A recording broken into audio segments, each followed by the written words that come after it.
Hello, monster lovers and mask collectors and other general enthusiasts of Halloween and scary things. It's time once again for Creepy Cheapies with Dr. Lady. I, of course, am Elroy P. Clunk. And, well, you're gonna give me the lameness award for this one. And I apologize in advance.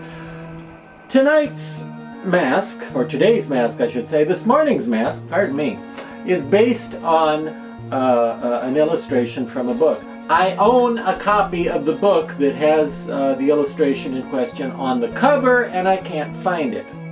So, you know, much like, did you ever see the first Christopher Lee Dracula movie that was just called Dracula in the UK, but in the US it was called Horror of Dracula? Much like Christopher Lee as Dracula in that first Christopher Lee Dracula movie, I need to hire somebody to come and organize my library so I can find anything.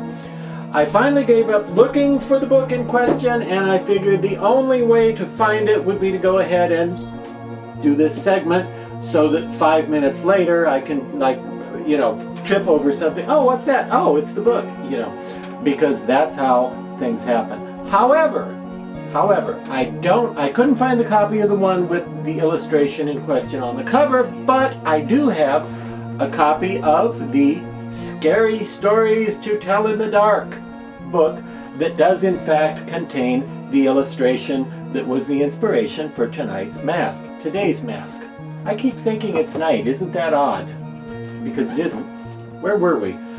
Scary Stories to Tell in the Dark, a very popular series of books aimed at young readers, but really pretty dark and nasty for children. I like them, but I wasn't, 6 years old when I first encountered it. I believe they first started coming out in the early 80s. I think this is an original 1981 edition.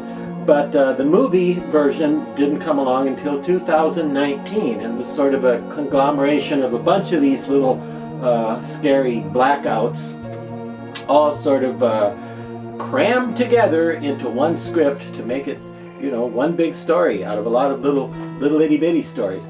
But what illustration am I talking about? Well, I bookmarked it for you here. I bookmarked the page so I could find it. There we are. Now, that's all I needed. You can go now. Yeah. It's this one. Okay, take a good look at that, because now in the book, this particular, actually very famous illustration now by an artist named Stephen Gammell, who has illustrated a great many books, and a great many children's books in particular. This particular illustration was featured with relation to a story about a haunted house. But in the movie, in 2019, they used that drawing as the inspiration for the Big Toe ghost, the Big Toe zombie. They normally just call the mask Big Toe. It was a 2020 release from Trick or Treat Studios, sculpted by the always impressive Connor DeLess, who did a lot of their great Leatherface masks from the Texas Chainsaw Massacre series. Connor sculpted this one as well, and as you can see, it's not an exact three-dimensional representation of the drawing that inspired it. However, the changes were made not by Trick or Treat and Connor DeLess, but by the folks who made the movie. So while you may look at the picture and think, oh, the mask doesn't look perfect, the mask does look pretty perfect in terms of resembling the creature from the movie. Now, whether it's corpse or ghost or zombie or whatever it is, they don't usually say. They just call it Big Toe. And if you're familiar with that book and that book cover, if you have the edition that I can't find that has that drawing on the cover, you will probably recognize this pretty distinctive ghost face. The mask is quite deluxe. I don't know if you can see this on your monitor, but one of the things I like best about it is that the black hair isn't actually quite true black. It's what in the wig business they would call a 1B sort of black. It's almost black. It's pretty black, but it's not the most jet black that you've ever seen. I think that works really well with this character. In the Big Toe story in the book, the corpse looking for its big toe is never identified as either male or female. It's just a corpse. In the movie, they made it a female, although it was played by an actor. It was played by a male actor whose name escapes me, but I should know it. But anyway, he's a guy who has played corpses and ghosts and witches and aliens in a lot of movies because he's unusually tall and thin, owing to a medical condition. But he's a great monster actor. He's a fantastic ghost performer and has really good creepy moves and body language that he's able to do. So he was good as the corpse of the big toe, whatever it is. Everybody says big toe zombie, but really technically the mask is just called Big Toe on the Trick or Treat Studios website. They just call her Big Toe. Obviously, it could be male. It looks mostly female to me, just owing to the thin face and the shape of the lips and chin and so forth.